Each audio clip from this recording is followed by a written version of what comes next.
오늘 주시는 생명의 말씀입니다. 오늘 주시는 생명의 말씀 시편 119편 169절부터 176절까지의 말씀. 주여 방황하는 종을 찾아 주소서. 주여 방황하는 종을 찾아 주소서 라는 제목의 말씀을 가지고 하나님의 말씀을 대언합니다.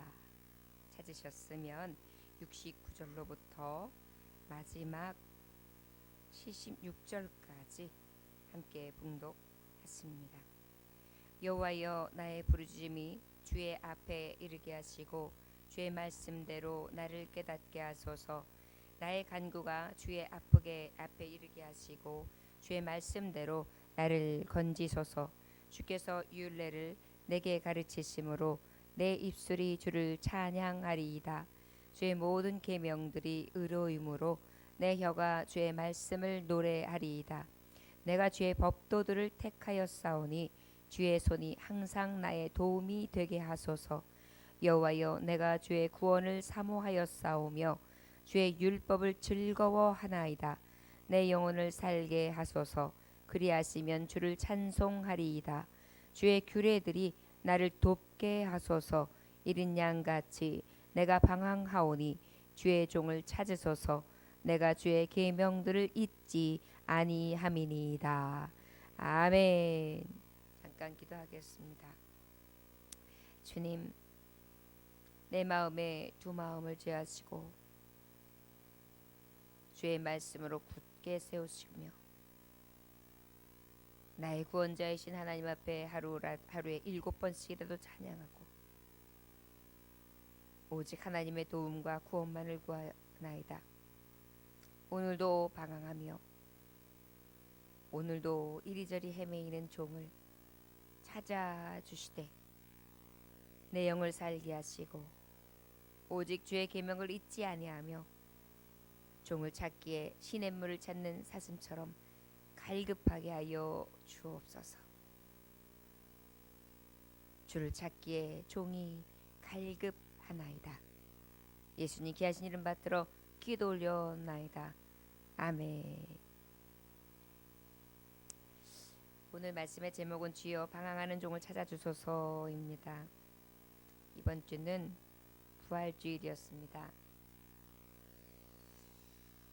우리 주님께서는 이 고난의 삶, 이 나그네의 삶 가운데에 진정한 구원으로 오셨고 그 고난과 나그네의 유리함과 방황함에서 진정한 회복과 영생의 소망 그리고 생명을 주시는 그러한 놀라운 은혜를 베풀어 주셨습니다. 부활이라는 그 단어, 우리에게 주시는 의미는 우리에게 특히 크리스찬에게 있어서 흥분과 그리고 가장 큰 축복일 것입니다. 이 부활은 곧 구원을 의미하는데 구원 또한 우리에게 가장 큰 충격이며 흥분이고 더 나아가 큰 축복입니다. 이 구원은 바로 이 복된 소식 예수 그리스도의 이름으로 주셨는데 바로 이 이름 복된 소식 복음은 예수 이름으로 그 구원의 능력을 잇는 놀라운 소식인 것입니다. 나의 공로나 나의 의지나 나의 힘으로서가 아니라 아무 공로 없이 아무 능력 없어도 오직 예수의 이름으로 받는 최고의 선물, 바로 우리에게 주신 가장 큰 충격적이며 큰 사건적이고 그리고 가장 흥분이 되는 그러한 은혜의 복된 소식이 바로 이 부활에 대한 소식. 예수 다시 사셨습니다. 그 다시 사심은 나의 삶입니다. 이것이라 할 수 있을 것입니다. 자, 우리가 이 복된 소식을 갖고 있기에 이 새벽에도 등불을 밝힌 지혜로운 처녀처럼 그렇게 나와서 하나님 앞에 무릎 꿇고 기도하며 세상의 사람들이 보기에는 미련할지 몰라도 그 미련함이 가장 지혜로움인 줄 아는 우리가 되어 하나님을 부를 수 있는 줄 믿습니다. 이 시편 119편의 말씀, 오늘은 제일 긴 말씀이 바로 이 119편 말씀이거든요. 176절까지 있어요. 오늘은 그 마지막 절까지 보게 되는데요. 여호와여, 나의 부르짖음이 주의 앞에 이르게 하시고 주의 말씀대로 나를 깨닫게 하소서. 고난입니다. 사실 이 시편 119편의 배경은 아주 고난, 고통, 환란의 굳은 비바람으로 인하여 신음하고 있는 장이기도 합니다. 그래야 하나님 앞에 소망을 두고 있기도 하지만 또 바로 저 나락으로 떨어지면서 그저 희소를 타듯이 내려왔다 올랐다 하면서도 그럼에도 불구하고 잊지 않는 것은 무엇이냐? 오직 나는 하나님의 계명, 아버지의 약속의 말씀입니다 하면서 하나님 앞에 계속해서 읊조리는 말씀이 바로 이 시편 119편 말씀이죠. 여전히 부르짖습니다. 그리고 이 부르짖음은 오직 하나님의 말씀으로 깨닫고 그 깨달은 말씀을 가지고 부르짖는 부르짖음입니다. 나의 간구가 주의 앞에 이르게 하시고 주의 말씀대로 나를 건지소서. 여전히 나는 그저 올라갔다 내려갔다 하는 신앙이고 그저 확신을 가졌다가도 이내 무너지고 넘어지지만 이 고통스러운 순간에도 내가 잊지 않는 것 하나가 있습니다. 하나님의 말씀을 가지고 내가 있기 때문에 그 하나님 앞에 간구함으로 하나님이 나를 건져 주시기를 구하는 것입니다. 주께서 율례를 내게 가르치심으로 내 입술이 주를 찬양하리이다. 하나님, 나는 하루에 7번씩 주를 찬양합니다. 때로는 비탄에 젖어서 내 처지가 너무 한짐스러워서, 때로는 또 하나님이 주신 감격 때문에 감사해서, 때로는 응답 주셔서 너무나 기쁜 나머지, 때로는 말씀을 깨닫고 그 깨닫는 즐거움 때문에, 때로는 원통해하고 애통해야 하는 내 형제와 자매를 위해서 그때마다 나는 이러저러한 모습으로 하나님을 찬양합니다. 주의 모든 계명들이 의로움으로 내 혀가 주의 말씀을 노래하리이다.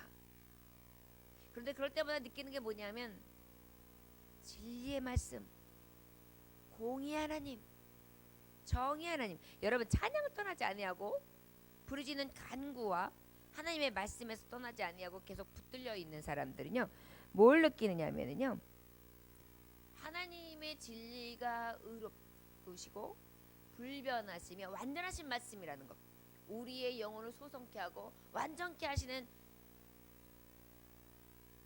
오로지 한 길, 오직 하나뿐인 길은 이 말씀밖에 없다는 것을 자꾸 느낄 수밖에 없어요. 그러다 보니까 노래를 해도 무엇을 노래하게 되냐면 하나님의 말씀을 노래하게 되죠. 하나님 주신 내게 약속을 노래하게 돼요. 여러분, 찬양 중에도 제일 힘이 있는 찬양은 뭐냐면 말씀 가지고 한 찬양이잖아요. 내가 주의 법도를 택하였사오니 주의 손이 항상 나의 도움이 되게 하소서. 그렇습니다. 믿음의 사람들은요, 어떤 믿음의 근거를 가지고 가냐면 말씀의 근거예요. 여러분, 말씀이 우리에게서 가장 큰 힘이 될 때가 언제냐면, 그래요, 나는 혹시 죽일지 몰라도, 이 육신은 혹시 죽일지 몰라도 영혼은 능히 죽일 수 없는 어떠한 것들은 두려워할 것이 아니라 내 영혼을 살리고 죽이실 수 있는 여호와 하나님을 두려워함이 내 삶의 가장 큰 의미다 라는 것을 느끼고 살아가지 않습니까? 그러다 보니까 어때? 하나님의 말씀 앞에 택함 받아서 하나님의 도움만을 구하고요, 오직 174절에 여호와여, 내가 주의 구원을 사모하여 싸우며 주의 율법을 즐거워하나이다. 주의 구원을 사모하여 싸우며 주의 율법을 즐거워하나이다. 여러분, 얼마나 놀라운 사실입니까? 우리 구원 받았잖아요. 예수의 이름을 믿는 자마다 영생을 얻잖아요. 이 영생이라는 것은 부활은 무엇입니까? 오늘 말씀하고 있는 우리 부활 주간에 말씀 부활이에요. 여러분 부활이에요. 부활. 우리 궁극적인 예수 믿는 가장 큰 의미가 뭐냐면 부활입니다. 죽어도 다시 산다. 죽어도 다시 산다. 여러분 우리가 말씀 속에 있는 부활 사건 외에도 믿는 자들에게 부활했던 여러 가지 그러니까 죽었다가 살아난 예수님처럼 영원한 부활로 해서 하늘에 올리우시지는 않았지만 이 몸이 죽었다 살아난 많은 사건들이 증언들이 있어요. 1967년에 8월 29일 날 프랑스에서 앙제라는 동네에 피사니라는 소방원이 불을 끄다가 30m 소방 그 사닥다리 밑으로 떨어져 죽고 말았어요. 어머니가 아들의 시체를 부둥켜 안고 막 절규를 하고 몸부림치다가 탁 기절을 해버렸어요. 그래가지고 며칠 동안 장례를 치를 수가 없었어요. 어머니가 없는데 무슨 아들을 묻을 수가 있겠습니까? 그래서 이제 아들은 시체에 이렇게 안치해 놓고 그런 다음에 이제 어머니가 기절해서 깨어나갖고 아들을 염하여 넣어둔 간을 막 이제 쳐다보면서 다시 깨가지고 또 부둥켜 안고 또 몸부림치는데 관 안에서 소리가 나는 겁니다. 어머니 울지 말고 관을 열어주세요.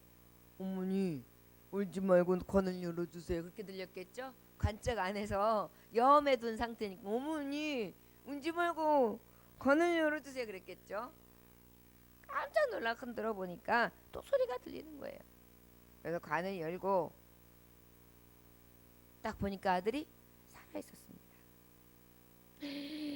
이 사건이 이 죽음 후의 부활 사건이 얼마나 큰 간증이 되고 얼마나 큰 소식이 되겠어요. 그런데 이 청년이 깨어나갖고 그 하늘나라 하나님 나라에 갔다 온 이야기를 들려줬다고 합니다. 그래가지고 어머니뿐만이 아니라 그 위에 있는 많은 사람들이 막 흥분이 되고 야 진정한 하늘나라가 있구나. 그리고 이제 이 부활에 대한 이 다시 살아난 거에 대한 충격을 안고 막 흥분 중에 흥분을 갖게 되죠. 예수님의 부활 최고의 복음이에요. 영생의 복음이에요. 우리에게 이러한 진정한 흥분을 선물해 주신 우리가 바라보고 또 바라보도 절대로 미치지 않는 장사 이것을 주신 놀라운 사건이랄 수 있을 것입니다. 여러분 하물며 잠깐 살 목숨이 죽었다가 다시 사는 것도 흥분인데 영원한 삶으로서의 부활 다시 삶이라고 생각해 보십시오. 말할 수 없는 거죠. 바로 그렇습니다. 구원을 사모하였다. 이 말씀을 깊이 보다 보면 우리의 썩어질 육체가 죽고 사는 것 여기에 대해서 다시 사는 이 부활에 대한 충격 다시 사는 것에 대한 육체가 다시 사는 것에 대한 그러한 것도 있겠지만 무엇보다 우리가 영혼 속에 다시 삶 이 부활은 우리에게서 가장 큰 사모함이 될 것입니다. 주의 율법을 즐거워하나이다. 그러다 보니까 우리 어때요? 즐거워요. 여러분 부활 오늘도 부활에 대한 찬양만 쫙 부르니까 어때요? 기뻤죠? 우리의 참 소망이 바로 이 영원한 생명이 있기 때문에 내 영이 즐거워지는 거예요. 영으로 사는 우리는 이 부활에 대한 찬양만 불러도 어때요? 소망이 생기는 것입니다. 175절에 내 영혼을 살게 하소서 그리하시면 주를 찬송하리이다. 주의 규례들이 나를 돕게 하소서. 내 영혼을 살게 하소서. 여러분 내 영혼이 살기 위해서는 어때요? 먼저 죽어야 돼요. 그렇죠? 산다는 것은 죽어야 사는 거예요. 우리 주님이 죽으셨다 사는 것이 산. 그래서 우리가 주일날도 산소망 같자고 말씀했죠. 산소망. 이 산소망을 주신 축복으로 주신 이 하나님 부활 사건이라 그랬어요. 우리가 죽는다는 것은 바로 우리의 더러워진 찢기 같은 이 죄, 육체의 소욕을 죽이는 것을 말할 수 있을 것입니다. 옷이 더러워졌으면 세탁하면 돼요. 세탁하면 깨끗해져요. 요즘 세탁하는 기술은 엄청나게 발달했어요. 오염, 여러 가지 물질에 얼룩진 것 이렇게 해서 깨끗이, 저렇게 해서 깨끗이 싹 얼마나 잘 깨끗이 도려파네요. 해주는지요. 그리고 어때요? 썩지 않도록 하는 것도 예방이에요. 새하얘졌어도 또 연단하고 훈련하면 돼요. 강하게 될 수도 있어요. 녹슬은 것 같아도 윤이 나도록 하면 돼요. 아직 소망은 있어요. 우리가 산소망을 갖다는 것은 우리가 지금 이제 더러워진 이 죄악의 모든 것들을 씻는 거예요. 다시 오염된 거를 빨아내는 거예요. 녹슬은 것은 제거하는 거예요. 약한 것은 강하게 하는 거예요. 그러면서 자꾸 어떻게 소망에 가까워지는 길입니다. 그런데 이렇게 내가 더러워졌다. 요거를 오려내야 돼. 요거를 닦아내야지. 내가 썩어져 갖고 있구나. 이걸 도려내야지. 요거를 예방하면 참 좋아요. 그때 닦아내면 참 좋아요. 그런데 가장 문제가 뭐냐면 내가 더러운 줄 모르는 거예요. 내가 오염된 걸 모르는 거예요. 내가 썩어져 들어가는 걸 모르는 거예요. 또 알면서도 깨끗한 채 하는 거예요. 이게 문제인 거예요. 우리가 영을 하나님 앞에 살게 하소서 이게 뭐예요? 산소말하고 살아가는 모습을 말하는 거 아닙니까? 그런데 이러하지 못한 모습은 마태복음 23장 25절에서 26절 27절은 이렇게 말하고 있습니다. 화 있을지저 외식하는 서기관들과 바리새인들이여 잔과 대접의 겉은 깨끗이 하되 그 안에는 탐욕과 방탕으로 가득하게 하는도다. 소경이 바리새인아 너는 먼저 안을 깨끗이 하라 그리하면 겉도 깨끗하리라. 27절에 화 있을진저 외식하는 서기관들과 바리새인들의 회칠한 무덤 같으니 겉으로는 아름답게 보이나 그 안에는 죽은 사람의 뼈와 모든 더러운 것이 가득하도다. 속은 더러운데 겉으로만 깨끗한 채 하는 거. 이게 문제라는 것입니다. 깨끗한 채. 더러운 걸 알면 빨리 빨아내고 깨끗하게 하고 다시 또 쇠한 것을 다시 바로잡고 이래서 새롭게 하심을 입어야 되는데 그러지 못하는 거죠. 그러한 우리의 모습을 지금 어때요? 주님 내 영혼을 살게 하소서. 이 얘기 뭐예요? 내 영의 더러운 죄, 추악한 죄, 탐욕과 더러움과 방탕함과 이 모든 죄악 덩어리를 주님 어떻게 해요? 계속해서 씻어내 주시고 도려내 주시고 내가 이러이러한 범죄가 있습니다. 내 영을 소생시켜 주시사 오직 거룩하신 영 하나님의 영으로 살게 하소서 이 얘기예요. 이게 참 구원을 사모하는 성도의 기도지요. 그러면 이 기도를 통해 우리가 알 수 있어요. 우리는 늘 이렇게 추악함과 방탕함과 거짓됨과 이 죄에 대해서 자유하지 아니하며 방황하는 삶을 살아요. 세상에는 완전한 사람이 없어요. 의인은 없나니 하나도 없다. 우리의 영은 날마다 어때요? 부패하고 힘이 타락해요. 그때 오염돼요. 그래서 너희는 세마포를 입되 계속 빨으라는 얘기가 그 얘기예요. 계속 빨아내라, 세탁해라는 얘기예요. 그렇기 때문에 주님 내 영을 살려주세요. 그리하시면 주를 찬송하리라. 주의 규례들이 나를 돕게 하소서. 하나님의 말씀만이 나를 깨끗게 하실 수 있습니다. 그 말씀만이 나의 영혼을 소생시킬 수 있습니다. 이른 양같이 내가 방황하니 주의 종을 찾으소서. 내가 주의 계명들을 잊지 아니함이니이다.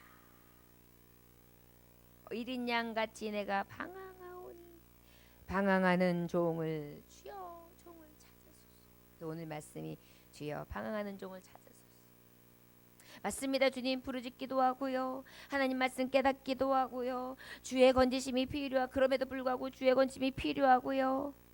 내가 하나님을 찬양하기도 합니다. 그것이 하나님의 법도가 노래도 되기도 하고요. 하나님의 도움을 늘 구하고 그 구원을 사모하기도 합니다. 그런데 내가 그 율법을 즐거워하기도 하지만 내 영혼은 날마다 그럼에도 불구하고 저 소를 향해 가오니 나를 살리시옵시되. 늘 길 잃은 양같이 헤매고 방황하는 내 영혼을, 내 이 영을 주여 찾아 주옵소서. 내가 주의 계명들을 잊지 아니함이니이다. 얼마나 귀한 고백이에요.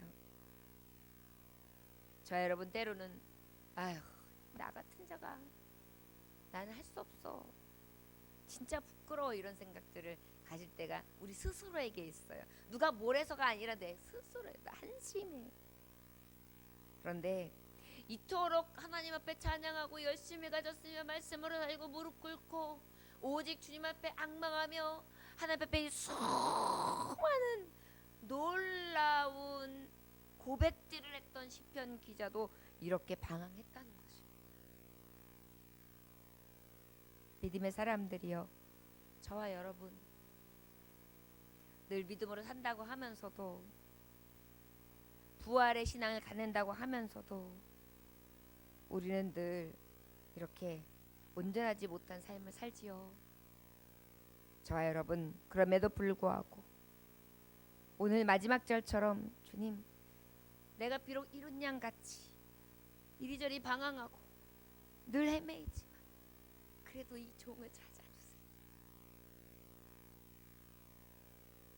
이 종을 찾아주세요.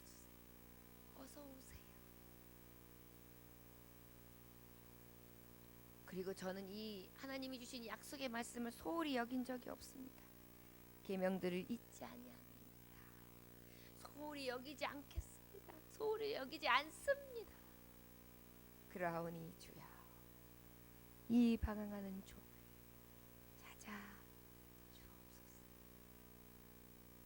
자, 여러분, 고난과 고통과 믿음에 있어서도 업앤다운이 정말 늘 하루에도 수십 번, 수백 번, 수천 번 되는 여러 가지 헛된 세상 일로 인한 좌절과 낙망을 맛보신다면 그러할수록 오직 주 앞에 매여 달려 오늘 시편 기자처럼 그렇게 수없이 주님을 부르고 말씀의 약속을 부여 잡으며 노래하고 영을 살리시는 영생길을 소망하고 그의 도우심과 그의 살피심과 그가 나를 찾아주시기만을 늘 사모하는 신랑을 기다리는 신부들이 되시기를 주 예수의 이름으로 축원합니다.